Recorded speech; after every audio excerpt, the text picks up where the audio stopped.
मेरा नाम नंदिनी है।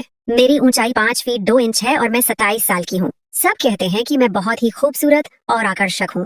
मेरा चेहरा ऐसा है जैसे कमल का फूल खिला हो और मेरी आंखों में मस्ती भरी है। मेरे गाल गोल मटोल और भरे भरे हैं और मेरे होंठ शहतूत की तरह रसीले हैं। यह उस समय की बात है जब मैं लगभग 16 साल की थी और हमारी 10वीं कक्षा की बोर्ड परीक्षाएं सिर पर थीं। मैं कोई बहुत ज्यादा कमजोर छात्रा तो नहीं थी, लेकिन न ही बहुत मेधावी। मुझे परीक्षा की तैयारी के लिए किसी के मार्गदर्शन की जरूरत थी। मेरी मामी का बेटा विराट उससे पहले ही 10वीं कक्षा पास कर चुका था और वह हमारे घर से ज्यादा दूर नहीं रहता था। मैंने अपनी माँ जी से कहा कि वह विराट से बात करें कि वह मुझे कुछ देर पढ़ा दिया करें। इस तरह मुझे ट्यूशन के लिए दूर नहीं जाना पड़ेगा, आने जाने की परेशानी भी नहीं होगी और समय भी बर्बाद नहीं होगा। माँ जी ने उसी दिन विराट से बात की और मुझे बताया कि वह शाम 7 बजे से 9 बजे तक मुझे पढ़ाने आया करेगा। उस दिन मैंने जल्दी जल्दी अपने सारे काम निपटाए और अपनी किताबें लेकर पूजा घर से सटे ड्राइंग रूम में पढ़ने बैठ गई। लगभग 7:30 बजे होंगे जब विराट हमारे घर आए। विराट की उम्र उस समय 25 साल के करीब थी और वह काफी सुंदर और आकर्षक व्यक्तित्व के मालिक थे। उनका कद 6 फीट के करीब था, जबकि शरीर मजबूत और सुगठित था। क्लीन शेव के साथ उनका गेहुआ रंग बेहद मोहक था। औपचारिक नमस्ते के बाद वह मुझसे मुखातिब हुए। अच्छा, तो मेरी शिष्या पढ़ाई के लिए तैयार है? मैंने भी सिर हिलाते हुए कहा, जी। Very good. ये बताओ किस विषय में खुद को ज्यादा कमजोर समझती हो? विराट ने मेरी किताब उठाकर उसके पन्ने पलटते हुए किताब पर ही नजरें जमाए मुझसे दूसरा सवाल पूछा। तो मैंने उन्हें बताया कि मैं गणित, मैथमेटिक्स और अंग्रेजी इंग्लिश में कमजोर हूँ। मैं थोड़ा सिमट कर बैठी हुई थी और बात करते हुए भी थोड़ी झिझक रही थी। विराट ने किताब मेज पर रखते हुए मेरी ओर देखा और बोले, अगर इसी तरह तुम घबराई और झिझकती रहोगी तो मुझे नहीं लगता कि मैं जो कुछ भी तुम्हें पढ़ाऊंगा वह तुम्हें याद हो सकेगा। लिहाजा डरने और झिझकने की जरूरत नहीं। हम बड़े दोस्ताना माहौल में पढ़ाई करेंगे और जो कुछ भी पढ़ेंगे उसे याद भी रखेंगे। जी बेहतर। मैंने खुद को थोड़ा शांत जाहिर करने की कोशिश करते हुए कहा। उस दिन पढ़ाई तो कोई खास नहीं हुई, अलबत्ता विराट ने अपनी बातों और चुटकुलेबाजी की मदद से मेरी झिझक दूर कर दी। मैं अब काफी शांत भी थी। यही वजह थी कि मैं विराट के चुटकुलों का जवाब भी चुटकुलों की सूरत ही दे रही थी। मेरा चंचल स्वभाव जागृत हो चुका था। विराट ने थोड़ी सी गणित की एक्सरसाइज कराई और अंग्रेजी से शुरू करने का कहकर घर जाने के लिए उठे। माँ जी ने उन्हें रोक लिया कि चाय तो पीते जाए। विराट भी चाय के लिए बैठ गए। चाय और थोड़ी गपशप के बाद विराट कल शाम 7 बजे आने का कहकर घर चले गए। लगभग 2 हफ्ते तक मामलात ऐसे ही चलते रहे। वह समय के खासे पाबंद थे, समय पर आते और अपना काम समय पर खत्म करके चले जाते। उनकी शख्सियत आकर्षक तो थी ही, उनके पढ़ाने और समझाने का अंदाज भी खूब था। यही वजह थी कि मैं विराट की दीवानी हो चुकी थी और उनसे काफी बेझिझक भी हो चुकी थी। उस दिन विराट मुझे गणित की एक्सरसाइज करा रहे थे जब माँ जी चाय ले आईं। उन्होंने चाय मेज पर रखी और बोली कि चाय पहले पी लेना। यह कहकर वह वापस रसोई घर में चली गईं। एक्सरसाइज खत्म हुई तो मैंने चाय की प्याली उठाकर विराट को देना चाहा, तो पता नहीं क्या हुआ कि मेरा हाथ कांप गया और सारी की सारी चाय विराट के ऊपर गिर गई, जिससे उनकी पैंट और शर्ट भीग गई। मेरे तो होश उड़ गए। मैं दौड़ती हुई गई और तौलिया उठा लाई। मैं बार बार विराट को माफ कीजिए बोल रही थी और साथ ही साथ उनकी शर्ट को तौलिए से पोंछकर सुखाने की कोशिश कर रही थी। विराट मुस्कुराए और बोले, चाय से तो नहीं जला, लेकिन अब तुम जरूर जला डालोगी। मैं उनके इस वाक्य को बिल्कुल भी नहीं समझी और उसी तरह तौलिए से उनकी शर्ट को सुखाने में लगी रही। मैं शायद कुछ देर और इसी तरह तौलिए से उन्हें सुखाने में लगी रहती, पर विराट ने मुझे रोक दिया और मुझे दोनों कंधों से उठाकर खड़ा करते हुए बोले, बस करो नंदिनी। घर में मुझे सब इसी नाम से पुकारते थे। Everything is fine. तुम बेवजह परेशान हो रही हो, लेकिन मैं खुद में बहुत शर्मिंदा थी। इसीलिए जब मैंने उन्हें इस तरह से सहानुभूति दिखाते देखा तो मेरी आंखों से आंसू निकल आए। उन्होंने जब मुझे रोते देखा तो अपनी बाहों में भरकर मुझे सीने से लगा लिया और माथे पर चुंबन देते हुए बोले, अरे पगली, रोती क्यों हो? तुमने जानबूझकर चाय थोड़ी गिराई है? यह तो संयोग से हुआ। उनके ढांढस बंधाने पर मुझे हिम्मत हुई और मैंने आंसू पोंछते हुए कहा, जानती हूँ कि हादसा हुआ, लेकिन हादसे भी तो किसी न किसी गलती का ही नतीजा होते हैं और इस हादसे की गलती की मैं ही जिम्मेदार हूँ। विराट भी शायद माहौल को खुशनुमा बनाना चाहते थे, इसलिए बोले, नंदिनी, मैं तुम्हें इजाजत देता हूँ कि तुम ऐसे हादसे रोज किया करो। वह हंस रहे थे और उनकी यह गंभीर हंसी मेरी समझ से बाहर थी। मैं भी उन्हें हंसते देखकर मुस्कुरा दी। विराट ने कहा, चलो वापस वहीं से शुरू करते हैं जहाँ पर हादसा हुआ था।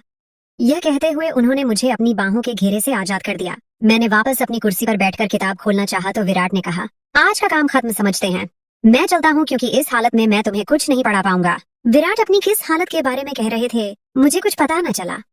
मैं तो उस दिन जब बिस्तर पर थी तो यह घटना बार बार मेरे दिमाग में घूम रही थी और यह सब उस समय तो मेरे लिए बेमानी थे, लेकिन अब इन घटनाओं को सोचना अच्छा लग रहा था और मुझे पता ही न चला कि कब नींद आ गई और मैं नींद की गहरी घाटी में गोते खाने लगी। उस रात मैंने बार बार सपने में विराट को देखा कभी हम किसी पवित्र नदी के किनारे बैठे बातें कर रहे होते, कभी किसी उद्यान पार्क के कोने में किसी बेंच पर बैठे कुछ रहस्यमयी बातें कर रहे होते, कभी पहाड़ों जंगलों और रेगिस्तानों में तो कभी उछलती कूदती समुद्र की लहरों से खेल रहे होते।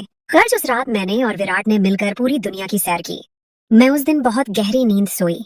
सुबह उठी तो मेरे सपने का हर एक दृश्य मेरे मन में अंकित था। मैं बिस्तर से उठना ही नहीं चाह रही थी।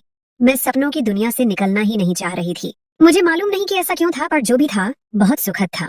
दूसरी शाम जब विराट हमारे घर पहुंचे तो मैं उसी वक्त नहाकर निकली थी। मेरे बाल गीले थे और उनसे अभी तक पानी टपक रहा था। विराट की बार बार उठती हुई नजर को मैं बखूबी महसूस कर सकती थी। मैं तो विराट को सपनों में बसा चुकी थी, लेकिन यहाँ लगता था कि विराट के मन में भी कोई बात चल रही है। पढ़ाई के दौरान आज मेरे दिल में अजीब अजीब ख्याल आ रहे थे। मैं नहीं जानती थी कि प्यार क्या है, लेकिन इतना जरूर था कि विराट के ख्याल मुझे मुग्ध कर रहे थे। जिंदगी में मुझे ऐसी भावनाएं पहले कभी नहीं हुई थी। यूं ही जब विराट मुझे गणित के एक सवाल की एक्सरसाइज करा रहे थे तो मैं उनके साथ बहुत करीब हो गई थी। मैंने ऐसा कोई इरादा नहीं किया था, बल्कि ऐसा होना संयोगवश था। आखिर 9 बजे और विराट घर जाने के लिए उठे तो मैं भी किताबें समेट कर उठी तो उन्होंने करीब से गुजरते हुए बड़ी आहिस्तगी से कहा, नंदिनी तुम बहुत सुंदर लग रही थी। मैंने चौंक कर उनकी तरफ देखा तो इस दौरान वह मुझसे दूर हो चुके थे। उनके शब्द सारी रात मेरे कानों में गूंजते रहे। शायद महिलाओं के बारे में सच कहा जाता है कि वह बहुत आत्ममुग्ध होती हैं, इसीलिए उनकी तारीफ की जाए तो फूली नहीं समाती। अगले दिन भी विराट समय पर ही आ गए। अभी हमने पढ़ाई शुरू ही की थी कि बिजली चली गई। मैं उठी कि दीपक मोमबत्ती जला कर ले आऊं, तो विराट ने मेरा हाथ पकड़ लिया और बोले, हमने कौन सा मोतियों से माला पिरोनी है, ऐसे ही बैठ के बातें करते हैं, थोड़ी ही देर में बिजली तो आ ही जाएगी। तो मैं भी उधर ही बैठ गई और हम इधर उधर की बातें करने लगे। विराट ने मेरा हाथ ऐसे ही पकड़े रखा था, लेकिन मुझे अजीब लग रहा था। अगरचे विराट की मोहब्बत मुझ पर हावी हो चुकी थी और उनकी प्रभावशाली शख्सियत ने मुझ पर जादू सा कर दिया था, लेकिन मैं तुरंत यह उम्मीद नहीं कर रही थी। कमरे में चूंकि अंधेरा था और हम एक दूसरे के चेहरों के हाव भाव नहीं देख पा रहे थे। सच कहूं तो मुझे उनके हाथ अपने हाथ पर बहुत अच्छा लग रहा था, लेकिन कोई अंदरूनी डर था जो रोक रहा था। लेकिन अगर विराट की जगह कोई भी और होता तो मैं यकीन से कह सकती हूँ कि मैं उसका हाथ नोच लेती, लेकिन विराट के लिए तो मैं पहले से ही सब कुछ हारी हुई थी। फिर भी मैं यह सब कुछ नहीं चाह रही थी जो हो रहा था। मुझे अजीब लगने लगा था, इसीलिए मैंने उनके हाथ को छोड़ा और शौचालय टॉयलेट जाने के बहाने वहां से उठ गई। लेकिन मैं जैसे ही उठकर कदम बढ़ाने वाली थी, पता नहीं मुझे क्या हुआ, मैं डगमगा गई। उसी लम्हे विराट ने हाथ बढ़ाकर मुझे सहारा दिया तो मैं गिरने से बच गई। मैं बहुत घबरा गई थी। शायद मैं जल्दी से शौचालय की तरफ भागी। मुझे कोई जरूरत तो नहीं थी, अलबत्ता ठंडे पानी से मुंह पर छींटे मारे तो गर्मी का एहसास कुछ कम हुआ। मैं अभी शौचालय में ही थी कि बिजली आ गई। मैं वापस ड्राइंग रूम में आई तो विराट वहाँ मौजूद नहीं थे। मुझे परेशानी हुई कि ऐसा क्या कि बिना बताए ही चले गए। उसी वक्त माँ जी ड्राइंग रूम में आई तो उन्होंने बताया कि विराट कह रहा था कि उसके सर में दर्द हो रहा है और बिजली भी नहीं है, इसलिए वह घर जा रहा है। मैंने भी किताबें समेटी और अपने शयन कक्ष बेडरूम में चली आई। मेरी सोच का केंद्र बस विराट ही थे। उस रात भी मैं उन्हीं सोचों में डूबी सो गई। सुबह उठी तो विराट की ही याद में सारा दिन खोई रही। शाम होने से पहले ही मैं शाम का बेसब्री से इंतजार करने लगी। मैं चाहती थी कि विराट आज कैसे व्यवहार करते हैं, लेकिन समय होने के बावजूद वह नहीं आए। मैं इंतजार करती रही, लेकिन मेरा इंतजार बस इंतजार ही रहा। वह 8 बजे तक नहीं आए तो मैंने माँ जी से कहा कि खैर वह विराट पता नहीं आज क्यों नहीं आए। माँ जी ने कहा कोई और काम आ गया होगा इसलिए नहीं आ सका होगा। मैंने कहा नहीं माँ जी, कल जब वह गए थे तो उनकी तबीयत ठीक नहीं थी, क्या पता वह अभी तक ठीक न हुए हों। अब मासी जी मामी को फोन करके उनका पता तो करवाए। माँ जी को भी जैसे कुछ याद आया तो उन्होंने मासी जी को फोन लगाया। तब मासी जी ने बताया कि विराट तो कल से सख्त बुखार में तप रहा है। मुझे मालूम हुआ तो सख्त बेचैनी हुई। दिल चाहा कि अभी जाऊं और उसका बुखार खुद पर ले लूं, लेकिन मैं उस वक्त क्या कर सकती थी। सुबह मैं माँ जी को साथ लेकर उनका पता लेने मासी जी के घर गई तो देखा विराट वाकई बुखार की वजह से बिस्तर में पड़े थे। थोड़ी सी औपचारिक बातचीत के बाद मैं उधर ही बैठ गई। मासी जी और माँ जी भी साथ बैठी अपनी बातों में मसरूफ हो गईं। विराट ने एक बार हमारी तरफ देखा, फिर उन्होंने अपनी आंखें मूंद लीं। हम मासी जी और माँ जी की मौजूदगी में कोई बात नहीं कर सकते थे, इसीलिए हम खामोश बैठे थे जबकि मासी जी और माँ जी बातें कर रहे थे। बातों बातों में मासी जी ने बताया कि उनकी सहेली की बेटी की विवाह शादी थी जहाँ उनका जाना बहुत जरूरी था, लेकिन वह नहीं जा सकती थी। माँ जी पूछ रही थी क्यों नहीं जा सकती हो, तो मासी जी बोली जिसके साथ जाना था वह तो बिस्तर पर पड़ा है और आपके भाई साहब मामू जी भी ऑफिस से छुट्टी नहीं ले सकते कि उनके साथ चली जाती। माँ जी चूंकि मासी जी की सहेली को जानती थी और उन्हें पता था कि वह किधर रहती है, इसलिए मासी जी से बोली तुम्हारी सहेली कौन सा दूसरे शहर में रहती है, टैक्सी पकड़ो और 2-3 घंटे में वापस आ जाओगी। मैंने यह सुना तो मेरे दिमाग में एक विचार आया कि अगर माँ जी और मासी जी विवाह पर चली जाए तो मुझे विराट से अकेले मिलने का मौका मिल जाएगा। यही सोचकर मैंने भी माँ जी की तायद में कहा, मासी जी, अगर आपकी सहेली इसी शहर में रहती है तो तब आप जरूर जाएं। विराट की फिक्र न करें, 2-3 घंटों तक हम उनकी देखभाल तैमूरदारी कर लेंगे। मासी जी और माँ जी दोनों को मैंने विवाह में जाने पर राजी कर लिया, अगरचे माँ जी जाना नहीं चाहती थी। उन दोनों के जाने के बाद मैं और विराट अब घर में अकेले थे। कोई 15 मिनट तक हम में कोई बात न हुई। विराट वैसे ही आंखें मूंदे लेटे रहे। शायद वह मेरा इंतजार कर रहे थे कि मैं कोई बात शुरू करूंगी, लेकिन मैं असमंजस में रही कि बात शुरू कैसे करूं और कौन सी बात करूं। एकांत और खामोशी माहौल पर अजीब शांत थी। विराट ने मेरी तरफ करवट लेकर आंखें खोल दी और बोले, नंदिनी, तुमने मुझे जला डाला। उनकी आवाज मेरी कानों से टकराई। उनकी नजरें मेरे चेहरे पर गड़ी थीं। तुम शायद समझ रही होगी कि मैं बुखार से तप रहा हूँ, लेकिन ऐसा नहीं है। ये आग जिसमें मैं जल रहा हूँ तुम्हारे ही प्यार ने लगाई है। देखो, जल रहा हूँ ना मैं। यह कहते हुए उन्होंने मेरा हाथ अपने माथे पर लगा दिया। उनका माथा सच में अंगारे की तरह था। जी विराट, मेरे मुंह से बस इतना ही निकल पाया। विराट दीवानों की तरह मेरे हाथ को अपने चेहरे पर रख रहे थे, जैसे वह इस तरह सुकून पा रहे हों। सुकून तो मुझे भी हासिल हो रहा था, मोहब्बत तो मुझे भी हो गई थी। नए मोड़ और घटनाएं। अभी हम दोनों ही उस पल में खोए हुए थे जब दरवाजे पर हल्की सी दस्तक हुई। हमारा ध्यान भंग हुआ और हम एक दूसरे से दूर हट गए। विराट ने हल्की सी आवाज में पूछा, कौन है? नंदिनी, बेटा, मैं हूँ। माँ जी ने कुछ दवाइयाँ भेजी हैं विराट के लिए। बाहर से आवाज आई। ये हमारी पड़ोसी सुमित्रा आंटी थी, जो अक्सर हमारे घर आया करती थी। जी आंटी, मैं अभी आती हूँ। मैंने जल्दी से दरवाजा खोला और दवाइयाँ ले ली। सुमित्रा आंटी ने विराट की तरफ देखा और चिंतित होकर पूछा, अरे विराट बेटा, कैसा है बुखार अब? माँ जी ने बताया कि बहुत तेज है। विराट ने मुस्कुराते हुए कहा, जी आंटी, पहले से बेहतर है। सुमित्रा आंटी थोड़ी देर बैठी, कुछ घरेलू बातें की और फिर चली गईं। उनके जाने के बाद हम दोनों फिर से उस खामोशी में डूब गए, लेकिन अब वो पहले जैसी सहजता नहीं थी। उस अचानक दखल ने माहौल बदल दिया था। विराट ने धीरे से कहा, नंदिनी, मुझे लगता है अब मुझे आराम करना चाहिए। तुम भी जाकर पढ़ाई करो। मुझे थोड़ा अजीब लगा, लेकिन मैं समझ गई। मैंने अपनी किताबें उठाई और वापस अपने कमरे में आ गई। उस दिन रात भर मैं सुमित्रा आंटी के आने और विराट के व्यवहार में आए बदलाव के बारे में सोचती रही। क्या उन्होंने कुछ भांप लिया था? क्या विराट को डर लग गया था? अगले दिन जब मैं मासी जी के घर गई तो देखा कि विराट अब भी बुखार में थे, लेकिन पहले से बेहतर लग रहे थे। मैंने हिम्मत करके पूछा, विराट, कल आप अचानक क्यों चले गए थे? विराट ने मेरी तरफ देखा और हल्की सी मुस्कान के साथ कहा, मेरा सर वाकई दर्द कर रहा था और फिर बिजली भी नहीं थी, तो मुझे लगा तुम्हें पढ़ाने में दिक्कत होगी। उनकी आंखों में एक अजीब सी चमक थी जो उनके शब्दों से मेल नहीं खा रही थी। मासी जी ने बीच में ही बात काटते हुए कहा, नंदिनी बेटा, मैं सोच रही थी कि जब तक विराट पूरी तरह ठीक नहीं हो जाता तुम उसकी मदद कर दो। उसे थोड़ी परेशानी हो रही है और डॉक्टर ने कहा है कि उसे कुछ दिन आराम की सख्त जरूरत है।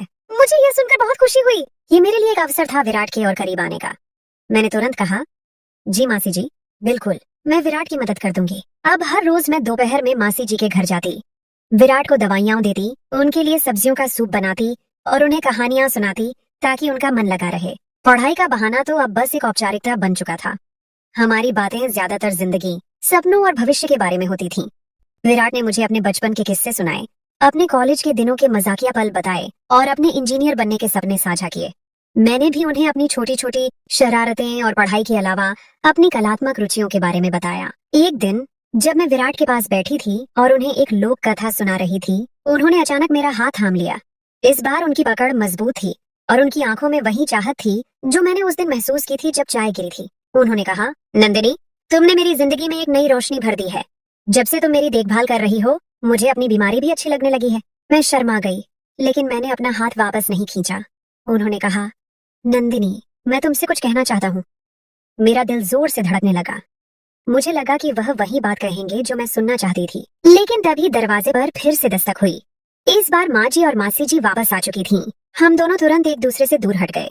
मेरा चेहरा लाल पड़ गया था और विराट भी थोड़े असहज लग रहे थे। माँ जी ने मासी जी से कहा, देखो मासी जी, हमारी नंदिनी कितनी सेवा करती है। विराट का रंग भी लौट आया है। मैं माँ जी की बात सुनकर और भी ज्यादा शर्मा गई। उस दिन विराट ने फिर से अपनी बात पूरी नहीं की, लेकिन उनकी आंखों में एक वादा था। अगले कुछ दिन विराट की तबीयत में सुधार आया और उन्होंने फिर से मुझे पढ़ाना शुरू कर दिया। लेकिन अब हमारे बीच एक अनकहा रिश्ता बन चुका था। हमारी नजरें ज्यादा मिलती थीं और हमारे स्पर्श में एक नई गर्माहट आ गई थी। जब भी माँ जी या मासी जी आसपास नहीं होती थीं, तो विराट मुझे छेड़ने लगते थे और मैं उनके चुटकुलों पर हंसती थी। एक शाम जब पढ़ाई खत्म हो गई थी और विराट जाने के लिए उठ रहे थे, तो मैंने हिम्मत करके कहा, विराट, आप मुझसे कुछ कहने वाले थे उस दिन। विराट मुस्कुराए और बोले, हाँ नंदिनी, मैं तुमसे कहना चाहता था कि तुम मेरी सबसे अच्छी शिष्या हो। उन्होंने ये बात इतनी धीमी आवाज में कही कि मुझे लगा जैसे उन्होंने मेरे गाल पर फुसफुसाया हो। मैं थोड़ा निराश हुई, लेकिन फिर उन्होंने मेरा हाथ थामा और मेरे कान में फुसफुसाए, और मैं तुम्हें अपनी जिंदगी की सबसे खास दोस्त बनाना चाहता हूँ। क्या तुम मेरा हाथ थाम कर जीवन भर मेरे साथ चलोगी? मेरे दिल ने खुशी से उछलकर भांगड़ा किया। मैं बस मुस्कुरा दी और उनका हाथ थामे रखा। उस दिन के बाद हमारी पढ़ाई सिर्फ किताबों तक सीमित नहीं रही, बल्कि हमने जीवन की सबसे खूबसूरत पाठ पढ़ना शुरू कर दिया था, प्रेम का पाठ।